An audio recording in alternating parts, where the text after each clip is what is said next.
So today I'm going to talk a little bit about the plan itself. I want to start off by saying that this is an Environment Canada plan under our Species at Risk Act, but it's not just Environment Canada. In fact, it's a collaborative plan between the federal government, the feds, and the provincial government as well, primarily MOE, the Ministry of the Environment. And as well, it's involved a great number of stakeholders, and we've had a stakeholder committee providing us a lot of advice in the preparation of this plan, and especially on how to implement the plan. So before I get into talking much about the action plan itself, I think it's important to have an understanding of our legislative backdrop as to why this plan is being created in the first place. It just didn't come out of thin air. So I'm going to spend a little bit of time talking about the Species at Risk Act, and then I'll get more into the South of the Divide plan itself and how that's related to the Act. I have to see how this works. Okay.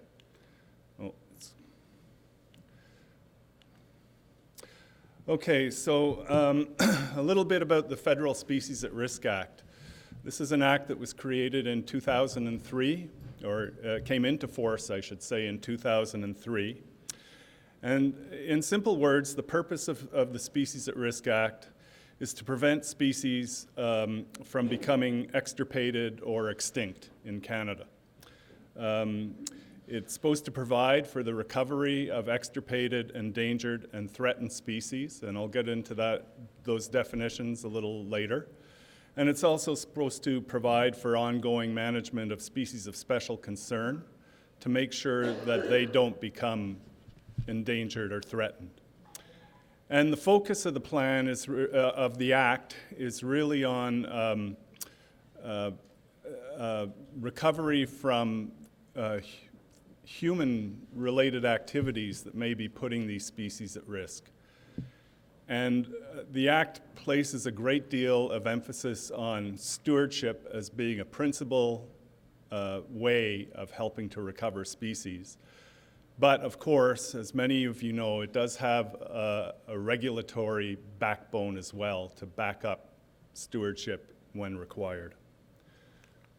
So a little bit about the SARA process. First of all, before I get into this, how many of you were at the SARM meeting in Saskatoon last March, I believe it was? Okay, well, quite a few, but, and this is basically the same talk with a little bit of addition, but I think hopefully it will serve as a good reminder to what we discussed last year, because, you know, pretty much a year has elapsed, and you know, maybe it'll bring things home a little clearer, especially for me. So anyway, going back to the SARA process, it's you know, there's various stages in the process. The first one is somebody has to assess these species and find out, are they at risk or are they doing okay? And then that's not done by the federal government, okay? That's done by an independent group of species experts who they sort of administrate these assessments and receive the information, and then they make a decision about whether to recommend listing or not. And that group is called the Committee on the Status of Endangered Species in Canada. And it has representatives from each province and territory, from each provincial and territorial government, I should say. It's got representatives from the federal government, 3 members of COSWIC are federal employees. And it also has, I think, about 10 representatives from non-government. Okay, so these might be people who have expertise in wildlife that aren't associated with any government. Anyway, that group will make recommendations to the federal government as to which species should be listed. And then the federal government needs to decide whether to accept their recommendations or not to accept them. And normally we accept their recommendations, but there have been some instances where that hasn't been the case. Anyway, so once a species is listed, then there are obligations within SARA that we undertake what's called recovery planning. And I put that in red here because that's the stage we're at in the south of the divide. We have to develop various types of recovery plans for different types of species depending on their status. And once that's done, it naturally leads to a process of implementation and monitoring. Okay, so now that we have these plans written, how are they going to be implemented? Who's going to implement them? Where's the money going to come from? And then we have to monitor and see whether they're effective. Do they help the species or not? And then that goes back to a reassessment of the species, a decision as to whether it can be removed from listing or does it need to be listed at an even higher rate of concern about the species, that kind of thing. So that's the process.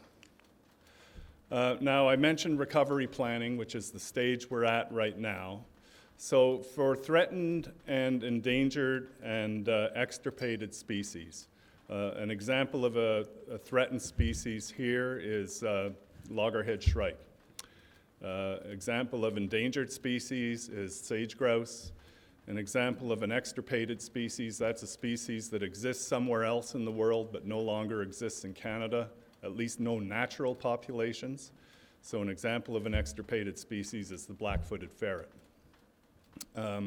Anyway, for those types of species, we have to prepare what's called recovery strategies.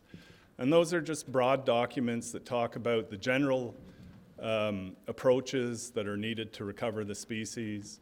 They set population and distribution objectives, and that's a key part downstream when we have to identify critical habitat, and I'll get into that in a minute. And for species of special concern, they just have something called management plans developed. Sorry, I keep forgetting to click all the way through this. So these documents, they identify threats to the species and hopefully methods or approaches that will be useful to lessen those threats. Now, action plan at the bottom. So action plans are developed also for extirpated, endangered, and threatened species. But under the law, we need to do the recovery strategy first for a species, and then we can do an action plan. And action plans can take many forms. They can be single species action plans, or they can be multi-species action plans, such as this one. They can be action plans for the whole range of a species, or they can be very area specific. And this is an example of a multi-species area specific action plan. The first of its kind in Canada, I might add. Okay. Species of special concern have something called management plans developed for them. So, a little bit about what is an action plan. Sorry about this. I hate these things. Okay. So what's in an action plan? Well, if necessary, it will identify critical habitat. In other words, if not enough critical habitat was identified in the recovery strategy, then we try to complete the identification of critical habitat in the action plan. It has a statement in there about the broad approaches and actual particular activities that are going to be necessary or helpful for the species to recover. It talks about, you need to talk about methods to be used to monitor the species. So what are you going to do about, determining how the species is doing? And it includes a socioeconomic statement. Now, it's not a cost-benefit analysis that says, if the costs are too high, then we're not going to do this. But it is a statement that lets people have an idea of, the roughly, who might be impacted and how severely, who might be impacted, if anybody, and what types of impacts they'll be. Will they be positive impacts, or could there be negative impacts on certain sectors of the economy or what have you? Okay. Now I mentioned critical habitat. So this is one of the more contentious areas of the Species at Risk Act. Critical habitat is defined in the Species at Risk Act as the habitat that's necessary for the survival and recovery of extirpated, endangered, and threatened species. So I mentioned species of special concern as well. There's a few species of special concern in the SOD. We do not identify critical habitat for those, but under the law we have to identify critical habitat for these other groups of species. And I'll get into it a little bit later, or maybe I will now in case I forget later. But in the SOD, what we're really trying to do, in most cases, for most species, is just simply make sure that this area remains a good area for species at risk and that the populations don't decline. So that kind of means if the species is habitat limited in any way, what we're seeking to do is to protect the habitat that it's currently occupying. And so in most cases, it's not about adding new habitat for them or increasing the amount of habitat. It's just saying, let's at least keep what we've got. And that's going to be consistent with what our definition of recovery is, which is basically to stop the decline in these species. Because some of them, like I can take an example, Sprague's pipit, it has a much wider range than the south of the Divide. And it's declined very seriously outside of the south of the Divide. Now here, I don't know what the decline has been, but it's been, you know, they're still pretty common birds down here. And this is one of the last areas where they are still common. And we want to make sure that they remain common here, recognizing that because of you know, the conversion of native prairie to cropland throughout much of Saskatchewan and Manitoba and Alberta, that the habitat simply doesn't exist in those areas for them anymore. So that's kind of anyway, I'll get into it a little bit more about why we're in this area in the first place. But critical habitat, it's the habitat necessary for the survival and recovery, where the recovery really has to do with what we're trying to achieve for the species, which is to stop the decline. For other species such as sage grouse and burrowing owl, they're much more imperiled, and so we actually want to see their populations increase, because right now they're really not self-sustaining. You know, unless something is done, and I don't have the answer as to what should be done, but unless something is done, those species they're kind of doomed. In Canada anyways, not in the States, but here in Canada. Am I speaking loud enough? Okay. So critical habitat is identified in a recovery strategy or a management plan, but then the idea under SARA is that it should be protected. Now I want to emphasize right now, and I hope I remember to do so later on, when we talk about critical habitat protection, we're not talking about legal prohibitions, okay? That's not something that's going to come out as a direct result of this action plan. But we are talking about trying to make sure that there's mechanisms already in place or putting sort of stewardship approaches in place to make sure that that habitat can be protected. If I could interrupt you now, you don't mind. Yep. You said nature actually balances itself, but I have an irrigation plot there south of Dublin, and there used to be sage hens there every year. Then it comes that when they put the swift fox in, Right. the sage hens disappeared. Yeah. Because they would come in and eat the eggs and maybe get a few sage hens. So how are you going to protect the sage hens with putting in the swift fox? It's an excellent question. The question I'd throw back at you on this, and this, I mean, I'm not here to discuss biology, but if you want to discuss biology, it's okay. I'd be much more comfortable discussing my area of expertise, which is not species at risk. But anyway, I would say, how are populations of sage hens doing when swift foxes did exist down here back in the 1800s and early 1900s? They used to coexist. They still coexist in places like Wyoming. In fact, the densest areas for sage hens and swift fox is Wyoming. They coexist down there. Are you telling me that they can't coexist up here? The boundary, international boundary does not stop them from crossing across. Absolutely right. Same thing with the sage-grouse. Yeah, On the Canadian side, they're protected. Across the border, they can hunt them down there. that's because, yes, because there's more of them down there. What is, because our Canadian ones go across south? Oh, yeah, well, yeah. Yeah, some do, yeah. Do they come back? Do they? Well, they used to, Small percentage of them. yeah. I mean, I think when I'm told, I'm not a sage-grouse expert, but when I'm told about sage-grouse, they existed for millennia in Canada, as far as we know. Their range used to be a lot bigger. You used to find them all the way up to Swift Current and beyond. In the last 100 years, their numbers have, for whatever reason, and I don't claim to be an expert in it, but for whatever reason, they've tumbled to the point where, last estimates are somewhere maybe around 100 sage-grouse left in Canada, maybe 200.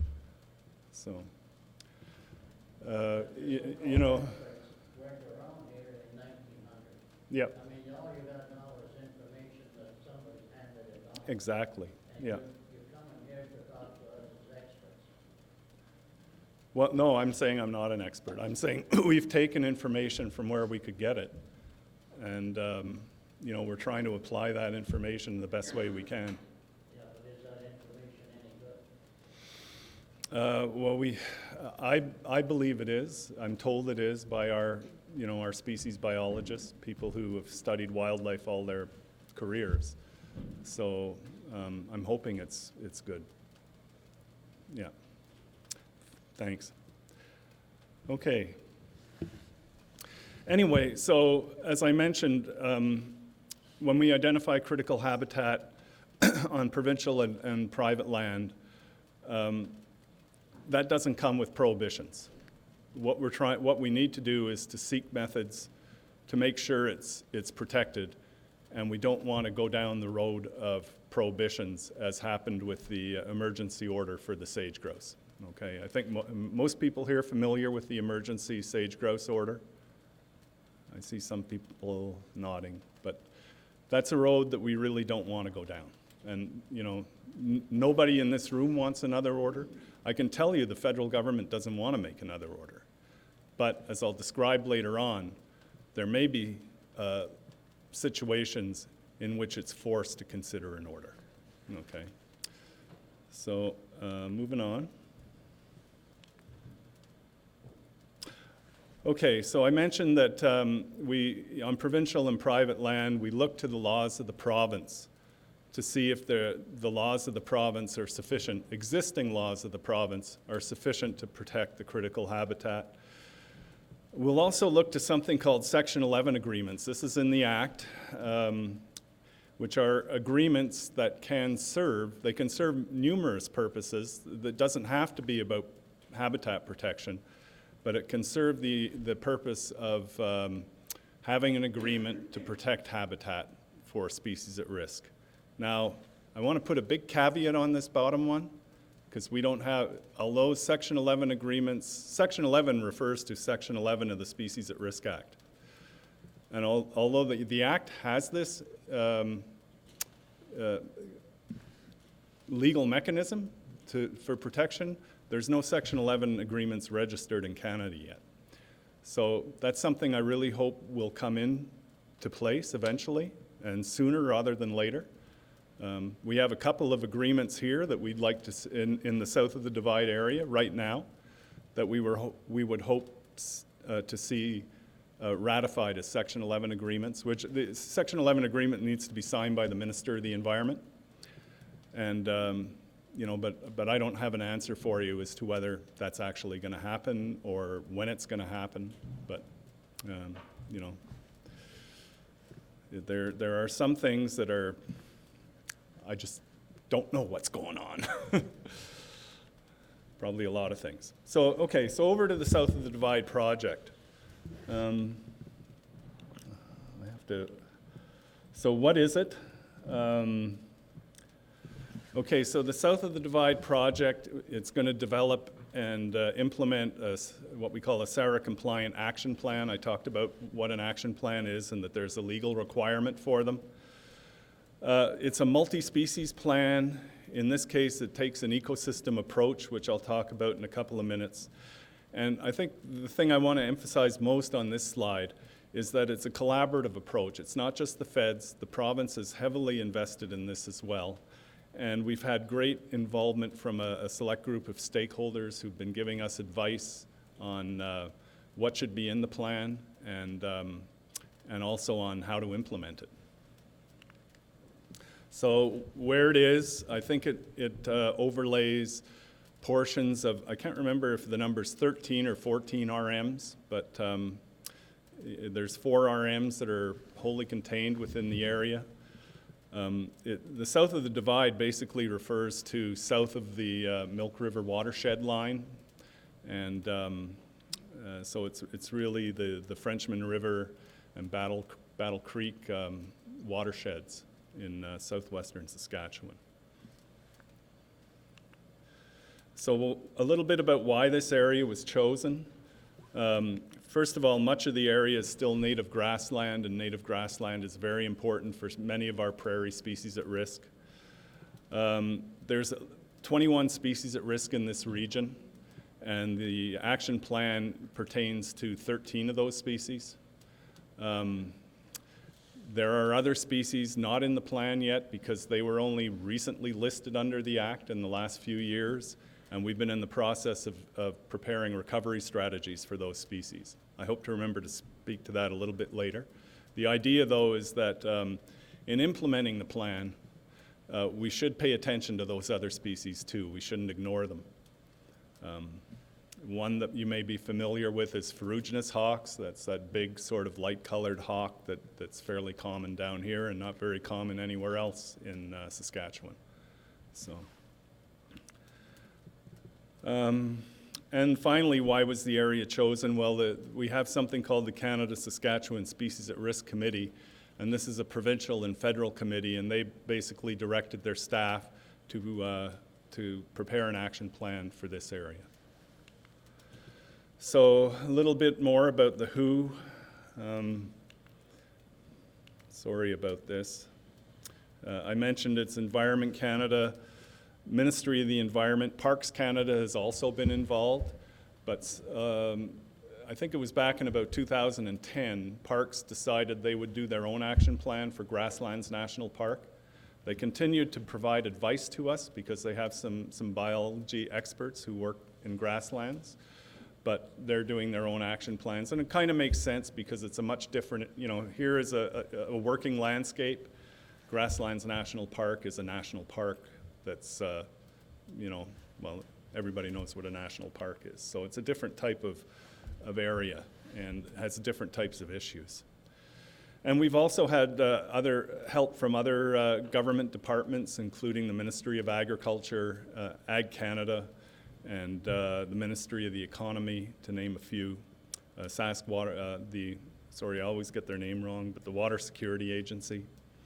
And as I mentioned, we were provided advice and worked closely with a stakeholder group for a couple of years in developing the plan.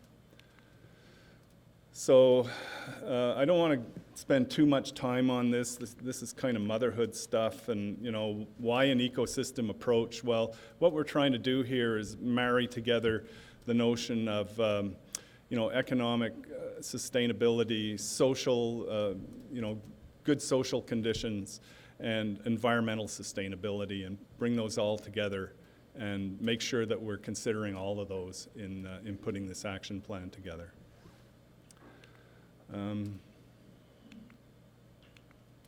So project goal, this is important because it took us some time to develop this, and we went through this with the stakeholders. So I'll just read it. It's to conserve species at risk and their supporting habitat in the Milk River watershed of southwestern Saskatchewan, a region referred to as south of the Divide, by using cost-effective measures and by collaborating with local communities. So we really do want to see collaboration on this. We know it won't work without collaboration. If we have to come down with the heavy arm of the law, it's because it's failed. And so collaboration is key. And then we developed an impact statement, and hurry up, please. Okay, so the impact we want to have is that species at risk in the south of the Divide area are stable or increasing, and I talked about that before. We're really just looking for stability, no further decreases, and that the amount and condition of native habitat is stable or increasing. Through the implementation of cost-effective measures and the development of collaborative processes.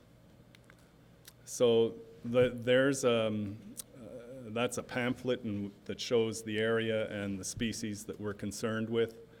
Some of them have very wide distributions in the south of the Divide area, most notably swift fox and Sprague's pipit, and to a lesser extent sage grouse, which had a fairly wide historical distribution. Of course, there's hardly any anymore, but we'd like to see the populations recover, so we consider their distribution to be fairly big. Some of the other species have much reduced, very limited distributions here. Loggerhead shrike, it's found mainly, I mean, it's scattered all over the place, but mainly along the Frenchman River. Burrowing owls, you find them here and there. We don't know, or I should say the information we have is probably fairly limited on the species, so we're identifying a handful of sites as critical habitat around their known nests. And there's some species of special concern that we don't identify critical habitat for, but no sense ignoring them in this plan. We might as well give them good consideration, and they're along the bottom. And things like the long-billed curlew, McCown's longspur, and the northern leopard frog. I mentioned that these are the species we're focused on, but there's other ones as well. And one of them is called the chestnut-collared longspur. It was listed, I think it was 2011. And we've just now drafted a recovery strategy for that species. It's a very abundant bird here, not elsewhere, but here. And we will be starting I don't know what the right word is, but a consultation process. I want to use an adjective, but I can't think of what it is. So we're going to be sending letters out to all the RMs about this species, the chestnut-collared longspur, probably before April, I would think. Another one that we're working on is the ferruginous hawk recovery strategy. And so again, we're going to have to consult on that, and we'll do so next year, probably a year from now. So those are two species that you find commonly down here, but they're not in this action plan. So we heard before about areas of interest for the municipal planning process, and they talked about sensitive habitats. So we've gone through a process of identifying what we're calling candidate critical habitat. In other words, this isn't critical habitat until the action plan is finalized, but these are areas that we've identified as being important for the 9 threatened, endangered, or extirpated species in the sod. And it's primarily influenced by swift fox and Sprague's pipit. Those are the two species with the wide distributions. This is the overlapping critical habitat for all the species combined. And the color differences, the color intensity goes up as the number of species in a particular area goes up. So you can see here that there's actually, this red and purple, that would be 4 critical habitat for 4 species. The purple would be critical habitat for 5. And whatever this dark color is would be critical habitat for 6 species. Now, you don't actually see that on the map because the areas are so small where there's that much critical habitat for all those species in the same area that you can't see it on this map. But if you blew the map up, then you could start to see where those really key areas occur.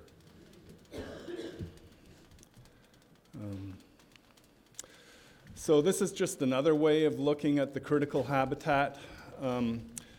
This map shows, again, in color, the critical habitat, but categorized according to our perception of the level of threat that the area might be under. And the blue means very low threat. So yes, it is critical habitat, but it's not really threatened by any human activity. The yellow or green, whatever color that is medium, and the red is high. I don't have the information with me as to, what constitute, like how did they determine low versus medium or high? But the purpose of this is to say, well, those red areas are probably key areas for conservation planning. Those are areas that we want to focus on, either because there might be oil and gas pools there, so it's critical habitat and there's good potential for oil and gas, or it could be that there are a lot of roadways in the area. I shouldn't say or, it could be all those factors accumulated together. The soil conditions might be good for conversion to cropland, that kind of thing. Now, this doesn't take into account existing rules that may, some of those areas are in provincial pastures, or some of them are in PFRA pastures, or what used to be called PFRA pastures, where you're not allowed to go in and break the land anyway. But the potential is there for development, right? So anyway, this map just shows, is a way of looking at if we're gonna focus limited resources on trying to help these species, where are the best areas to start? And it might be that they're those red areas or yellow areas, because the blue areas they're probably okay. They're not under serious threat. Am I going on too long? Okay. So a little bit about the history of the South of the Divide Action Plan. We had an early stage of information gathering, field work on the species and on the habitat. Did some critical habitat identification, that's work with satellite imagery and modeling, and that's what the science guys did. At the same time, we were having some socioeconomic work done. Anyway, it's gone through a process of involving various people, and we're coming now, hopefully, to the the action plan being published on what we call our SARA registry, so publicly available for comment. And we're entering into a period when we're going to be consulting on the action plan. So I expect that this winter sometime we'll be sending out letters to all the RM offices and to other groups as well to talk, to say, we're getting ready to publish the plan. Do you want to meet with us? Do you want to talk to us on the phone? That kind of thing. And we'll be sending information with it. Like, we'll be sending you the action plan and a summary of the action plan and that kind of thing. So I just want to give that plug. I talked about a stakeholder advisory committee. This is a group of people who are representatives of various stakeholder groups, local groups such as agricultural groups, the stock growers, Canadian Cattlemen's Association, oil and gas representatives. We had CAP on this group. We had some irrigation authority members. I think we had RM representation in the stakeholder advisory group. And anyway, this was the group that we met with periodically beginning in 2012. We'd meet about twice a year. And we talk about where things are at with the action plan and get their input and advice on, what should be in the action plan, what shouldn't be, and that kind of thing. The Cattlemen's Association they donate a lot of money to this plan, don't they? No. Or is it the stock growers? The stock growers are being funded through Environment Canada and possibly, I don't know about the province, but they are being funded by, at least in part, by our department to work on some species at risk conservation activities in the province. Yeah. Now, they're not contributing to us, we're contributing to them. But my understanding that they're going to donate $2 million over the next 5 years. Do you know anything about that? I don't know anything to donate to This project? that could well be, yes. They're involved in implementing the project, yeah. And they're receiving money from the government to do so. Yeah. Yeah, there was a press release about that. Was it a week ago or so? Yeah.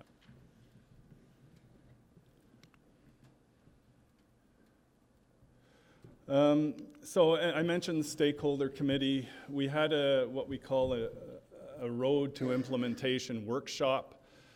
We realized that successful implementation of this action plan cannot be done by government, or at least not by government alone. So we talked to our stakeholder committee about, how can we successfully implement this action plan? And it was a facilitated approach and came up with sort of a plan to have that this action plan should be implemented at a local level. And it was through this, well, in part anyway, through this workshop that eventually this organization called SODCAP was created. And that was, I think, a great watershed mark as far as I was concerned, because it meant that, okay, government, you can only do so much. You don't have the, we're not the right bunch of people to put a plan like this into place and to implement it. I mean, we can put it into place, but we can't sort of carry on the day-to-day to make it effective and workable. And so here was this group of people who stepped forward to try and implement certain parts of the plan that they're interested in. Not everything, by any means, but the parts of the plan that are of particular interest to them. So I thought that was a really good outcome of all our meetings with the group over time. A little bit about implementation. So I mentioned that the implementation really started back in 2013. There was a growing sense of frustration among our stakeholder group that when are you going to start doing anything? We don't want to sit here and talk to you guys about an action plan. We want to talk to you about implementation. So that was good to hear. And so we've had some implementation activities going on since 2013. This year, SODCAP has received a fair bit of money through what we call our HSP program, Habitat Stewardship program, and also through an initiative called SARPAL, which is Species at Risk on Agricultural Lands. And that second funding source is aimed mainly at sage-grouse habitat, but they're working to try and put some stuff into place in this area to help with the conservation of these species.